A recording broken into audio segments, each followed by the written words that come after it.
मेरे प्रिय बच्चे, कैसी हो तुम? अब मैं स्वयं आ रहा हूँ। मैं तुम्हारे साथ हूँ। तुम्हारे जीवन में कुछ बहुत अच्छा होने वाला है। मेरे प्रिय बच्चे, अब तुम्हारा जीवन खुशियों से भरने वाला है। ये तुम्हारे कर्मों का ही फल है, जिसने तुम्हारे भाग्य को जगाने का कार्य किया है। तुम्हें शीघ्र ही अच्छी सूचना मिलने वाली है। मेरे प्रिय, ये मेरा वरदान नहीं, ये तुम्हारे कर्मों का फल है। इस संसार में वरदान और श्राप दोनों को तुम्हारे कर्म ही निर्धारित करते हैं।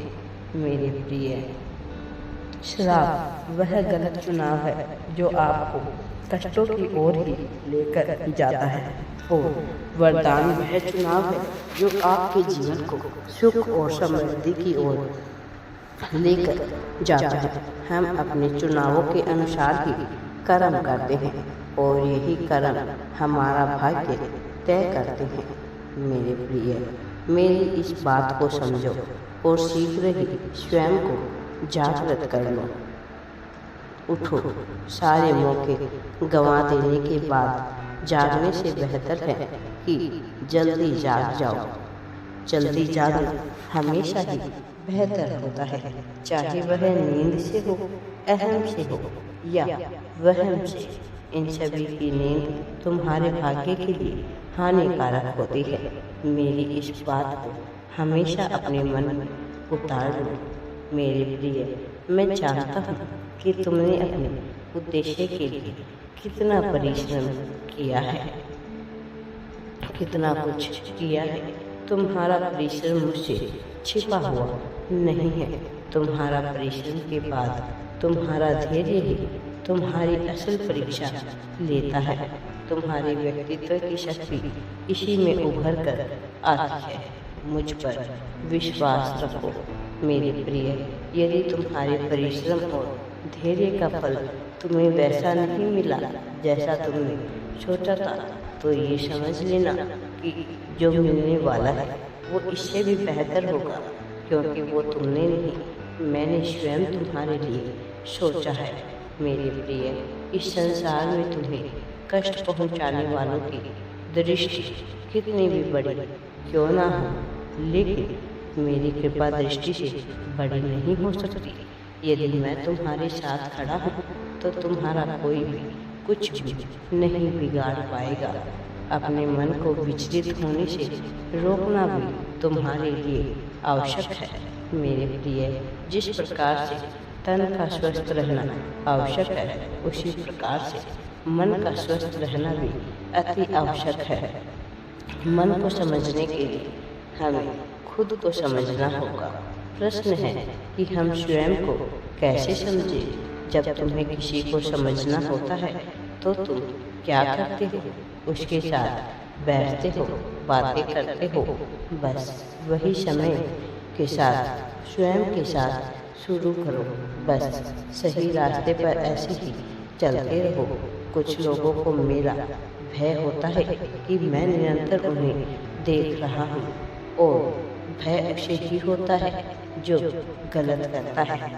भय उसे होता है जो पाप कर्मों में लिप्त होता है।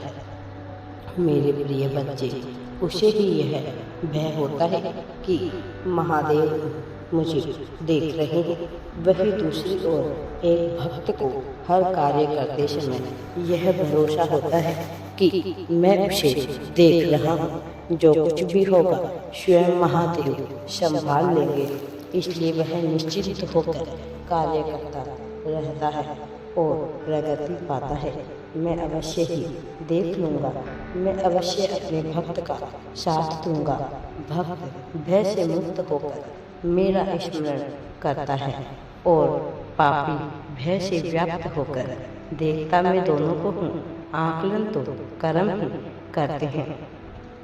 जो जैसे कर्म करते हैं उन्हें उनका फल वैसा ही मिलता है, लेकिन अपने भक्त का आत्मविश्वास बनकर मैं सदैव उनके साथ रहता हूँ।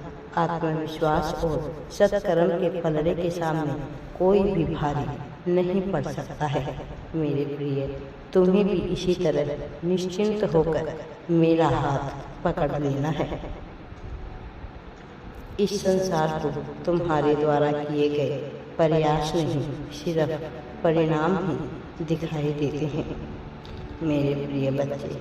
इसीलिए तुम्हारे हाथ में परिणाम तो है नहीं, कुछ है तो वो सिर्फ प्रयास ही है। इसलिए मेरे प्रिय बच्चे, तुम प्रयास करो। अपने प्रयासों को किसी भी मोड़ पर कमजोर अथवा कमतर मत पड़ने देना। मैं सदैव तुम्हारे साथ हूँ। कमजोर प्रयास सिर्फ कमजोर परिणाम ही पैदा कर सकते हैं। जीवन में भव्य और सुंदर लक्ष्य प्राप्ति के लिए किया गया परिश्रम भी उतना ही कठिन करना पड़ता है जितना कि मेरे प्रिय कठोरता और जड़ता आगे बढ़ने के मार्ग में सबसे बड़ी बाधा होते हैं। जिस प्रकार से लोहा तपकर नरम होकर ही हथियार बनता है, सोना नरम होकर ही जीवन बनाता है, उसी प्रकार से मेरे प्रिय मिट्टी नरम होकर ही खेत बनाती है, आटा नरम होकर ही रोटी बनता है, उसी प्रकार से इंसान भी नरम होकर ही आगे बढ़ सकता है। नरम होकर ही इंसान लोगों के दिल में अपना स्थान प्राप्त कर सकता है। सुमधुर व्यवहार का धनी व्यक्ति किसी से भी कोई भी कार्य करवा सकता है, वह आगे बढ़ सकता है। मेरे प्रिय बच्चे, यदि तुम्हें खुद पर विश्वास है तो तुम्हें आगे बढ़ने से कोई भी नहीं रोक सकता है। जीवन में रास्ते कभी भी किसी के लिए बंद नहीं होते, बस अक्सर लोग ही हालातों में हिम्मत हार जाते हैं। जब भी हिम्मत हारने लग जाओ तो मेरा स्मरण कर लेना, मैं स्वयं तुम्हारा हाथ पकड़कर तुम्हें आगे बढ़ाऊंगा।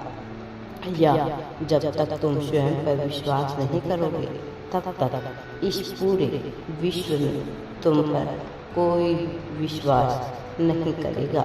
स्वयं पर भरोसा करोगे तभी कठिन हालातों में हिम्मत बनाए रख पाओगे मेरे प्रिय। तब भी आगे बढ़ पाता, तभी जीत पाओगे, तभी अपने दुखों और परेशानियों से तुम पार आ पाओगे, तभी अपने लक्ष्य तक पहुंच पाओगे मेरे प्रिय। कि यह तुम्हारी किस्मत, यह तुम्हारी हिम्मत की ताकत ही है जो तुम्हारे जीवन में चमत्कार करती है। इसके साथ ही एक बात यह भी समझ लो कि इस संसार में लोगों पर भरोसा करते वक्त हमेशा होशियार रहना। ऐसा इसलिए क्योंकि मिश्री और फिटकरी दोनों दिखने में एक जैसी ही होती है, लेकिन दोनों के स्वभाव में धरती व आसमान का अंतर होता है। इनके स्वभाव के अनुसार ही यह हमारे जीवन में प्रभाव भी डालते हैं मेरे प्रिय बच्चे। मैं तुम्हारी सभी परेशानियों और परिस्थितियों से अवगत हूँ मेरे प्रिय। आप मुझसे कुछ भी छिपा नहीं सकते हैं कि जो चीज़ें तुम्हें बुरी लग रही है वह और भी अधिक बुरी हो सकती थी यदि तुम्हारा मुझ पर अटूट विश्वास नहीं होता। तो मेरा आशीर्वाद सदैव तुम्हारे साथ है मेरे प्रिय बच्चे।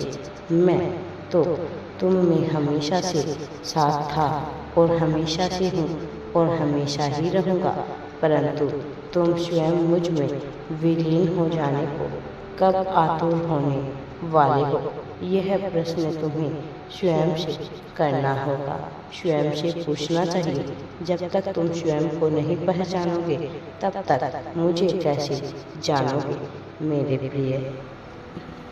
जब कोई दूसरे के लिए बुरे विचार रखता है, उसे कष्ट पहुंचाने के लिए बुरे कर्म करता है, तो वह सामने वाले के लिए नहीं बल्कि स्वयं के लिए गड्ढा खोद रहा होता है, स्वयं के लिए कष्टकारी परिस्थितियां उत्पन्न कर लेता है। यही उनके दुख का कारण भी बनती है।